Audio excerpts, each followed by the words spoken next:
आपका स्वागत है सभी समानता में। मैं राकेश और आज स्टूडियो में हमारे साथ हैं हमारे editor in chief Mahendra Khabra ji. और आज हम बात करेंगे महेंद्र खाबड़ा जी से राष्ट्रपति द्रौपदी मुर्मू द्वारा उठाए गए एक मुद्दे पर, जिसमें कि उन्होंने वकील को और डॉक्टर को भगवान बताया, शिक्षक को भगवान बताया। और इसके बारे में उन्होंने चर्चा की कि कानून व्यवस्था हमारी किस तरीके से है और इसका देश पर कर क्या प्रभाव पड़ रहा है और वो क्या चाहती हैं कि आने वाले समय की जो दिशा है वो किस तरफ होनी चाहिए।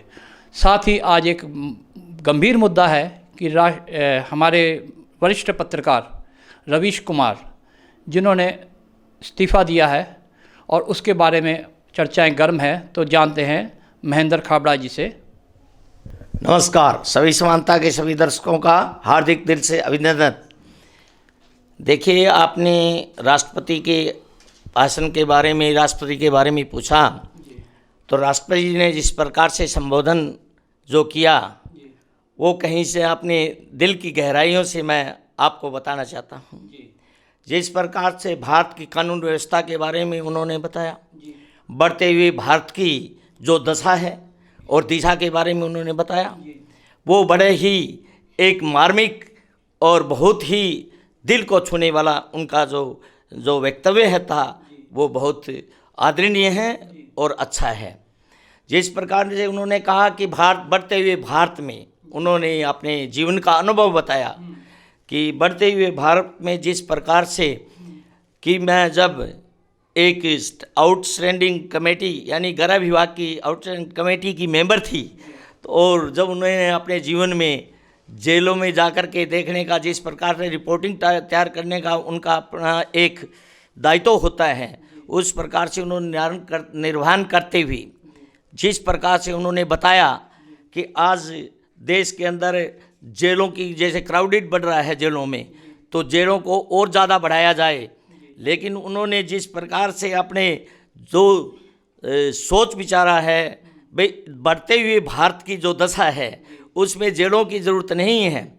मानवता के प्रति मानव का जो जीने का और मानव के प्रति जो सोच है उसे बदलने की ज़रूरत है और उनका उत्थान करने की ज़रूरत है, उनको आगे बढ़ाने की ज़रूरत है। इंसानियत को इंसान में तब्दील करने की ज़रूरत है कि आप इंसानियत को किस प्रकार से, इंसान को एक अच्छी योग्यता, अच्छी शिक्षा और सुथरा समाज बना करके है लोगों को अच्छा जीवन दिया जा सकता है और आगे देश को बढ़ाया जा सकता है।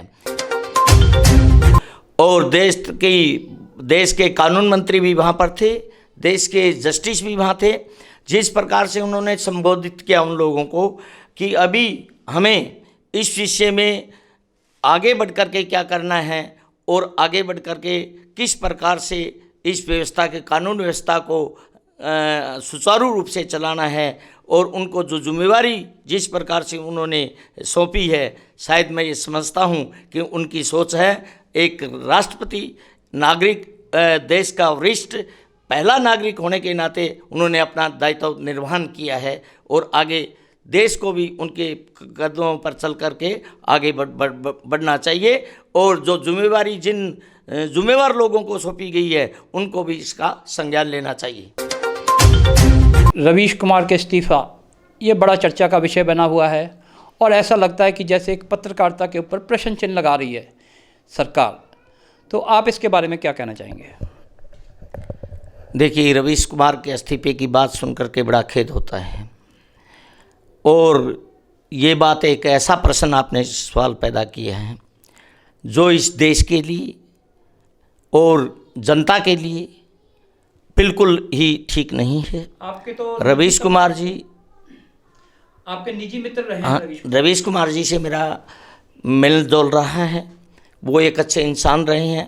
अच्छे इंसान के अलावा वो एक व्यक्ति नहीं थे बल्कि एक धारा है रवीश कुमार जी। रवीश कुमार जी एक धारा है, विचारधारा है जो देश के काम आने वाली और दुनिया के काम आने वाली, कहूँ तो कोई अतिशयोक्ति नहीं होगी। रवीश कुमार ने जिस प्रकार से अपने जीवन में एक पारदर्शिता का, पत्रकारिता का जो नियम होता है या पत्रकारिता की जो जिम्मेवारी है उन्होंने बेखूबी निभाया है और एकदम से ये कहूँ मैं कि स्वतंत्रता जो हमारी पत्रकारिता का जो एक स्तंभ है, चौथा स्तंभ है, उसका उन्होंने सही तरीके से निर्वहन किया है। लेकिन इसके अंदर बड़ी दुख की बात है कि कुछ ऐसे लोग इस देश के अंदर, मैं ये कहूँगा कि लोकतंत्र के अंदर, प्रजातंत्र के अंदर जो लोग अपने आप को, इस प्रणाली को ध्वस्त करना चाहते हैं, इस हमारी पत्रकारिता के ऊपर जिस प्रकार से कुठाघात कर रहे हैं, उन लोगों को समझना होगा कि समय आते हुए कभी न कभी इस जनता के दिल में जब रवीश कुमार जैसे पत्रकार के लिए या ऐसी धारा के लिए कुठाघात हो रहा है, तो एक दिन वो खड़ी होकर के उनके सामने भी खड़ी होगी जनता, जो लोग ऐसा कर रहे हैं।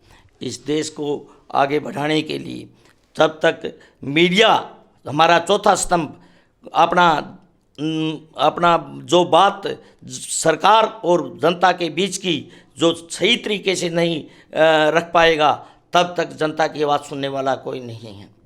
क्यों कि मीडिया का एक दायित्व है, मीडिया का एक फ़र्ज़ है कि वो सरकार के किए हुए करिए और जनता की जो ज़रूरतों को जिस प्रकार से पूरा करना होता है, सरकार को जिम्मेदारी निर्वहन करनी होती है। कहीं नहीं कहीं कामयाबी नहीं मिलती है तो ज़रूर जनता को सचेत करते हैं और सरकार से भी आग्रह भी करती है, सचेत भी करती है।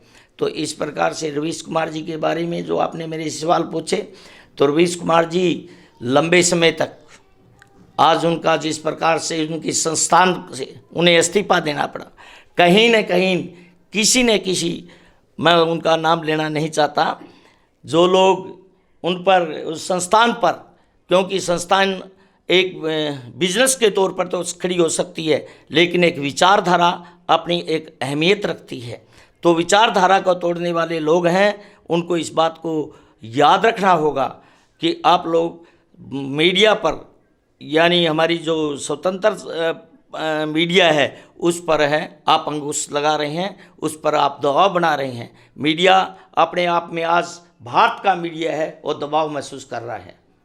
तो इस दबाव के अंदर मीडिया जो कुछ रखना चाहता है, जनता को कुछ देना चाहता है, सरकार से कुछ सवाल पूछना चाहता है, सरकार उसको अपने जवाब देने की बजाय उससे अपने जवाबों से भाग रही है। अभी एक ट्वीट सोशल मीडिया पर काफ़ी चर्चा में था, जो अभिव्यक्ति की आज़ादी के ऊपर प्रश्न चिन्ह लगाता है। एक तरीके से आप कहो कि सोशल मीडिया को भी कंट्रोल करने की कोशिश की जा रही है, झारखंड के मंत्री ने कहा था। उसके बारे में आप क्या कहना चाहेंगे? हाँ, बिल्कुल ऐसा ही है, क्योंकि अभी मैंने तो आपको पहले ही कहा हूँ, प्रिंट मीडिया हो, चाहे सोशल मीडिया हो और चाहे आपका इलेक्ट्रॉनिक्स मीडिया हो, क्योंकि आज जो संस्थाएं हैं जिन पर लोगों ने अपना बिजनेस के तौर पर यूज़ कर रहे हैं, जो हमारी सरकार हैं उनको किस प्रकार से दबाने की कोशिश कर रही है। जो संस्थाएं हैं, मीडिया की जो संस्था, उसको दबाने की जो कोशिश कर रही है, उसी प्रकार से पत्रकारिता प्रयोग कर पत्रकार क्या है, बहुत से ऐसे पत्रकार हैं जो बहुत आगे बढ़ करके इस देश का नाम भी ऊंचा करना चाहते हैं और आगे भी बढ़ना चाहते हैं, लेकिन खुले आसमान के ऊपर अपने उड़ करके अपनी उड़ान भरना चाहते हैं, लेकिन उनकी उड़ान को, उनकी परों को काटने का जो सरकार काम कर रही है वो कोई अच्छा नहीं कर रही है। ये आने वाला वक्त बताएगा। सोशल मीडिया हो, चाहे ये आपका प्रिंट मीडिया हो, चाहे इलेक्ट्रॉनिक मीडिया हो। सोशल मीडिया की जहाँ तक बात है कि सोशल मीडिया भी तो एक इसी का अंग है, एक अंग है जो जनता को बार बार अग्रेसिव करता है, जनता को अवेयरनेस देता है। जनता की अवेयरनेस सोशल मीडिया भी देता है, सभी मीडिया देते हैं, लेकिन जो हमारे प्रजातंत्र प्रणाली में चुने हुए कोई व्यक्ति अगर इस प्रकार की बात रखता है तो ये शोभा देने वाली बात भी नहीं है और न तो देश के हित में है न जनता के हित में है। मैं ये कहना चाहूँगा कि देश के उच्च पदों पर बैठे हुए जो आदमी अपनी उड़ान भर रहे हैं, मीडिया को दबाने की कोशिश कर रहे हैं, हमारी चौथे स्तंभ को ध्वस्त करने की बात कर रहे हैं, उन लोगों को ये सोच लेना चाहिए कि आप जनता के साथ धोखा कर रहे हैं, सरेआम जनता के साथ धोखा कर रहे हैं और मीडिया के साथ धोखा कर रहे हैं। मैं उन लोगों को बताना चाह रहा हूँ, सरकार से भी बताना चाह रहा हूँ कि सरकार को अपना रवैया बदल देना चाहिए।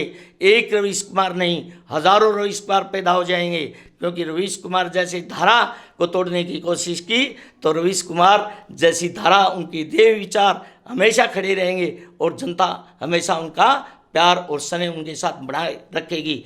और जो ऐसा कर रहे हैं उनसे जवाब मांगने की भी हिमाकत रखेगी। ये आने वाला समय उनको सोचना पड़ेगा। और जब मीडिया को, जो जिस प्रकार का मीडिया ने अपना दायित्व निर्माण करना है, उनकी स्वतंत्रता को छीनने का प्रयास नहीं करना चाहिए। अभी आपने जो चर्चा देखी ये आपकी मांग के अनुरूप पेश की गई। इसमें हमारे editor in chief Mahendra Khabra ji ने अपने विचार व्यक्त किए। देश के राष्ट्रपति मुर्मू जी और साथ में रवीश कुमार के इस्तीफे को आपने देखा कि जो देश का चौथा स्तंभ है, क्या ये खतरे में नज़र आ रहा है? क्या देश की कानून व्यवस्था भी खतरे में है? इसी तरीके की खबरों के लिए बने रहिए, देखते रहिए सभी समानता। हमारे चैनल को लाइक, शेयर और सब्सक्राइब करें। धन्यवाद आपका। आपका बहुत बहुत धन्यवाद। और जिस प्रकार से अभी आपने पूछा कि देश चौथा स्तंभ है, जो मीडिया है वो खतरे में है, बिल्कुल मीडिया की स्वतंत्रता छीनी जा रही है। मीडिया बिल्कुल खतरे में है। और जो मीडिया में जो संस्थान आ रहे हैं, उन संस्थानों को मैं ये कहूँ कि जो चर्चा का विषय रहता है गोदी मीडिया का जो प्रारूप इस देश के अंदर तैयार कर दिया गया है, उससे ऐसा लगता है कहीं न कहीं हर दिमाग, हर दिल, हर इंसान के मन में ये बात है कि मीडिया स्वतंत्र नहीं है। और मैं अपने पर्सनल व्यक्तित्व में कहना चाहूँगा, मैं एक एडिटर होने के नाते जब मैं पब्लिक के बीच में जाता हूँ तो जिस प्रकार की मीडिया की आज सांख बना दी गई है, जो स्वतंत्र एक प्रणाली है, देश का जो सर्वोच्च मैं ये कहूँगा कि चौथा स्तंभ है, उसको इस प्रकार का अवधारणा पैदा करती गई है पब्लिक के बीच में, ये न देश के लिए ठीक है, न लोगों के लिए ठीक है, न जनता के लिए ठीक है। मैं ये कहूँगा कि देश का मीडिया को स्वतंत्र रहने दीजिए, अदरवाइज जो आने वाला समय होगा वो बहुत ज़्यादा जो पब्लिक के बीच में एक थंडरिंग रहेगा, पब्लिक के बीच में एक गलत अवधारणा आ जाएगी, जिससे है की दृष्टि से देखा जाएगा। जो लोग ऐसा कर रहे हैं उनके प्रति जनता में बड़ी नफरत और आक्रोश है। बहुत बहुत धन्यवाद आपका। बने रहिए और देखते रहिए ऐसी खबरें।